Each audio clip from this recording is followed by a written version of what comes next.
Pessoal, hoje eu vou falar sobre um problema de saúde pública que é uma medicação chamada, que vem da origem do ópio, que seria um opioide. Opioide que envolve ali a morfina, a codeína, né, que é base para a produção de heroína. Todos esses medicamentos, essa droga, o ópio, quando a gente vai estudar isso, e eu vou falar um pouco sobre qual a relação desse ópio com a nossa sociedade, o que nos diz esse uso de ópio sobre a nossa sociedade. Ah, os estudos que se tem hoje, se a gente for aprender a estudar sobre fármacos, você vai estudar farmacologia, você vai estudar bioquímica e várias informações, só que na prática, como nós estamos usando o ópio, ou esse recurso, né, a morfina, que é um analgésico, um potente analgésico. Ele é analgésico porque, basicamente, de uma forma sintética, ele vai atuar no neurotransmissor. Então, é onde o nervo passa a informação de dor para o outro nervo, que vai conduzir para o sistema nervoso central e vai avisar se a dor está presente e ele vai apagar esse sinal doloroso, certo? O grande problema em relação a isso é que você pode usar no momento de dor como uma forma para ter um respiro, para dar um tempo, para conseguir encontrar a questão por baixo, o que está atuando para gerar essa dor, e depois que você encontra essa questão que está por baixo, aí você resolve essa questão. E o opioide não é um tratamento. O opioide, ele é simplesmente uma coisa na última emergência para que você consiga encontrar as causas, sejam elas mecânicas, ou seja, você está usando uma estrutura e essa estrutura está beliscando outra estrutura e tá fazendo uma dor qualquer, então você tem que avaliar essa mecânica, seja ela o uso do dia a dia, seja ela inflamatória por alguma causa, né, algum problema inflamatório, seja ela alguma irritabilidade do sistema, você tem que investigar o que está causando. Porém, na nossa sociedade, o que o ópio fala sobre a nossa sociedade? Você estuda então bioquímica, farmacologia, é cheio de mecanismos, os receptores e tudo mais, mas basicamente a gente tem que entender o quê? O opioide, ele tem um tempo de ação rápido e facilmente observável. Você em 30 minutos você deveria ou deve sentir o efeito desse opioide. Esse efeito a parte que nós queremos é a analgesia, certo? Então hoje você vai no serviço e prescreve esse opioide de uma maneira assim, de tantas em tantas horas. A bula aqui diz de 6 em 6 horas. Isso é uma coisa extremamente incoerente, é sobre isso que eu queria falar. Como que você vai prescrever dentro de uma coisa que tem relação direta com a dor, ou seja, é uma informação que a pessoa que vivencia aquele problema, a dor é dela, a dor é daquela pessoa e ela consegue ter um mecanismo de ação sobre aquela dor. E você vai prescrever uma questão de uma maneira matemática, como se fosse a dor de todos, de 6 em 6 horas ela vai aparecer e vai sumir, ou seja, o centro da clínica vai ser o tempo de ação dessa medicação. Quando a medicação sair do tempo de ação, eu vou dar uma nova dose para essa pessoa, para que ela não tenha mais nenhuma dor, como se a dor fosse o grande problema. A dor não é o problema. A dor é uma informação que alguma coisa está errada. Então você vai usar aquela medicação para diminuir essa informação que alguma coisa está errada. Mas isso, você tem que ter domínio sobre isso. Então, isso nos fala muito mais sobre como a nossa ciência, a nossa sociedade tem abordado a questão da dor como se fosse o problema em si e não um sintoma, mas em outra partida, como o serviço procura estimular o tratamento das coisas sem um referencial da própria pessoa. Porque mas então a pessoa vai se automedicar se eu falar para ela? Não, você tem que ter a atenção. Para quê? Para você usar essa medicação, esse princípio de ação, que dentro de 30 minutos já começa a agir, até antes. Então, você tem que ter autonomia para usar isso. Mas daí ela vai se automedicar, nossa. Então, não é questão de se automedicar. Inclusive, a função dessa conversa é fazer com que a pessoa saiba usar menos. Porque qual é o problema, o grande problema desse fármaco? E por que esse fármaco é o fármaco que mais mata nos Estados Unidos? É porque o corpo é capaz de ficar resistente a ele. Então, cada vez que você introduz esse neurotransmissor e isso afeta a condução da dor e outros sinais que acabam sendo vistos como efeitos colaterais, cada vez que você introduz, você tem uma resistência e o efeito é menor. Ah, no começo me aliviava, agora não me alivia mais, então eu vou tomar mais uma dose, e a pessoa vai, uma hora, o teu sistema nervoso já não conduz mais contra informação alguma, você vai morrer por uma insuficiência respiratória. Então, como é que a gente atua nessa situação? A gente tem que entender que problemas de dor, não, mas o povo é ignorante. Não, eu não converso com pessoas ignorantes, eu converso com pessoas com uma linguagem simples, porque toda pessoa é capaz de perceber o seu corpo. E a partir de que se perceba o corpo, ela pode dominar. Se eu estou usando um fármaco, eu tenho que saber o que eu estou usando. E se esse fármaco, mas o médico, o doutor falou que tem que ser de 6 em 6 horas para fazer o efeito. No caso de um opioide, não. Um opioide é uma coisa que vai atuar na sua dor. Então, quanto menos você usar, muito melhor. Porque isso vicia, tá? E eu vou dar um estudo de caso logo mais na frente, que foi uma pessoa que chega aí e chega várias vezes no consultório, a pessoa viciada nisso daí. Quando a gente tira, ela tem crise de abstinência. Uma pessoa viciada nisso daí, ela já me fala, isso aí já não faz efeito.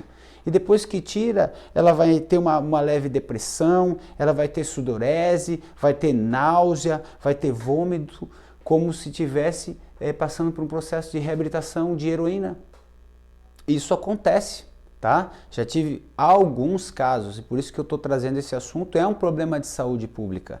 Mas antes de mais nada, esse problema de saúde pública envolve você não acreditar na capacidade do cidadão de entender o seu processo fisiológico e assumir a sua responsabilidade, o que nós chamamos na literatura de capacidade de ter uma autoefetividade, eu saber usar de uma forma mais eficaz o que eu estou usando. Isso envolve a pessoa ter autonomia.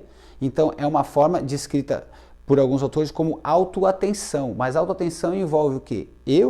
Não é, que coisa ruim, ele está se medicando. Não, eu vou procurar usar o princípio ativo o mínimo possível, baseado nas minhas referências. E que não é uma referência que é de 6 em 6 horas, ou seja, simplesmente porque a medicação entra e sai do meu sistema de tantas em tantas horas. Inclusive, essa forma de utilizar está gerando o quê? Essa forma de utilizar gera o quê? Aumenta a minha resistência à medicação, porque eu não passo nenhum momento mais sem aquele princípio ativo circulante no meu sangue. Então, se eu uso dessa maneira que está prescrita na bula e como vem se prescrevendo, eu vou ter sempre um pico de ação daquele neurotransmissor e daqui a pouco se tirar, poxa, eu estou viciado naquilo. Porque eu fiquei sempre dando aquele estímulo, o corpo deixou de produzir suas próprias endorfinas, sua própria dopamina, os seus hormônios e seus neurotransmissores responsáveis por fazer aquela função, porque ele já estava repleto de um outro elemento químico que estava fazendo aquela função. Então esse negócio de dar um opioide, codeína, oxycontin, Paco, Tramadol, é um monte de remédio. E daí eles começam a estudar. Não, mas esse aqui, a codeína não influencia tanto desse canal, então não gera tanta dependência, assim. Todos eles, nos efeitos colaterais, estão descritos os mesmos efeitos colaterais. É opioide, é morfina, é heroína em dose baixa, é tudo o mesmo princípio ativo. Fora a grande complexidade aí da nossa ciência, é a mesma coisa. E a gente tem que aprender a utilizar isso da maneira correta, certo? A maneira correta envolve sim a sua assimilação do que você está tomando e você usar da melhor maneira possível e você encontrar a causa, que pode ser um processo inflamatório que está desregulado de fundo, pode ser muitas vezes um processo mecânico, existe uma estrutura mecanicamente que está beliscando, aí eu vou procurar com uma boa fisioterapia, uma boa osteopatia, um bom trabalho mecânico, uma quiropraxia, alguma coisa para soltar aquela estrutura que está em cima da outra. Eu vou procurar ver se no meu dia a dia de trabalho eu estou fazendo alguma coisa de uma maneira repetida que está fazendo doer e eu vou tentar diminuir esse processo repetido. Agora, você ficar sedando com opioide, é tiro no pé, vai ser ruim, você vai ficar viciado, você não vai responder e no final das contas acontece o que tem acontecido nos Estados Unidos, um monte de gente morrendo por causa dessa medicação e aqui no Brasil também, tá bom? Obrigado, cara. Meu nome é Leonardo Schneider, eu sou mestre, sou doutor em saúde coletiva e a função desse canal é falar sobre a capacidade do ser humano de autorregular-se através da análise do corpo como um todo, análise do corpo como uma forma da mecânica corporal, da fisiologia corporal e até a próxima. Se gostou do vídeo, compartilha, tá? Isso é feito no intervalo do consultório, mas é com muita sinceridade e ele envolve o drama que a gente vê no dia a dia. Vou passar um estudo de caso na sequência sobre uma pessoa que veio aí, já vi por 15 dias estava tomando ou mais essa medicação, e é um estudo que eu gravei, mas existem vários, né? E estava com uma dor, a gente tratou a dor mecanicamente, logo quando nós começamos a atuar, o princípio da autorregulação dessa pessoa, ela já chegou na primeira consulta, foi ao banheiro, vomitou, no outro dia ficou 2 dias uma espécie de uma depressão profunda, dormindo. Eu pedi para que ela tirasse toda essa medicação, então ela teve que passar por um processo de desintoxicação e isso ocorre recorrente, por isso que eu estou falando isso aqui. Todo o material que vem aqui vem do consultório, vem do tocar as coisas do dia a dia, respaldado em evidências científicas. Se você gostou do vídeo, compartilha aí. Até mais. Valeu, obrigado. Uma terça-feira eu acordei com uma dor aqui assim, ó, mas uma dor chata.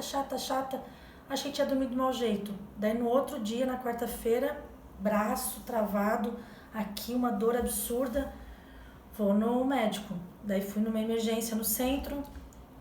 Ele fez uma raio-x, disse que eu tava com uma vértebra comprimida, acho que foi essa a expressão que ele usou. Daí me deu uma medicação para dor. Fui para casa, me receitou uma ressonância. Daí na quinta eu voltei pro centro para fazer ressonância, a dor absurda, voltei na emergência. Daí ele me deu uma outra medicação e mais uma injeção. Daí na terça-feira eu consegui uma consulta com um especialista em coluna. Fui com a ressonância que eu fiz e com o ultrassom. Aí chegou lá, ele olhou, falou que não era caso de cirurgia, aí ele me deu Tramal e esse Oxycontin de 4 em 4, era de 8 em 8, mas eu tomava intercalado, dava de 4 em 4 horas um comprimido de cada. Como é que estava a tua dor? Não passou a dor de jeito nenhum. Tomando todos esses remédios aí, não passou. Daí ele me receitou mais 2 injeções. Tomei no intervalo de 2 dias, não adiantou. Falei pra minha mãe, me leva de volta porque a dor tá igual, eu tomando essa medicação toda já 1 semana e meia. Daí a gente voltou 1 semana e meia depois, eu falei que a dor tava igual e que a medicação tava fazendo efeito. Daí ele falou assim, quem sabe a gente opera. Eu falei assim, o senhor tinha dito que não era caso de cirurgia, agora é. Aí a medicação dele assim, não, continua, vou te dar mais 2 caixas do remédio, tu continua tomando. Daí eu procurei um especialista, um osteopata. Daí ele começou a fazer um tratamento, começou a me resolver. Daí eu falei pra minha mãe, não sei se está adiantando tomar essa medicação toda, se às vezes que eu vou lá eu me sinto muito melhor do que tomando a medicação toda. Aí eu vim aqui na sessão anterior, me deu uma tontura, um PT aqui no consultório, vomitei, passei mal pra caramba. Daí ele falou, para com a medicação, porque não tá te fazendo bem, tu tá intoxicada. O que mais que tu sentia? Coceira, uma coceira absurda, boca seca, um gosto ruim na boca. Era coceira, a boca seca, gosto ruim e a tontura, né, que me deu aqui, que eu quase tive um troço. Daí ele falou assim, para com essa medicação que não tá te fazendo bem, tá intoxicada. Daí na segunda-feira eu parei com a medicação, com um pouco de dor ainda, mas que tava fazendo efeito o tratamento que eu tava fazendo aqui. Segunda, terça, quarta eu dormi a minha vida, não... Fiquei dormindo, deitei, dormi. Ainda falei assim, se precisar eu vou na farmácia, tomo mais uma injeção, porque eu tenho uma ainda em casa. Não tomei, fui melhorando. Hoje retornei, a dor diminuiu horrores sem a medicação toda. E eu tava pior que a medicação do que sem. Quanto é que tu gastou em medicação? Só com Oxycontin, Contrim. Só uma receita que ele me deu 2 caixas, com o desconto do laboratório eu gastei R$385. Aí mais o Tramal, que eu comprei umas 4 caixas, foi uns R$300. Ai, nem lembro o Tramal. Não vou falar porque eu não lembro. E as injeções, né, que eu tive que comprar também para tomar em casa. Olha, foi uns R$1.000 em remédio, que não me serviu para nada.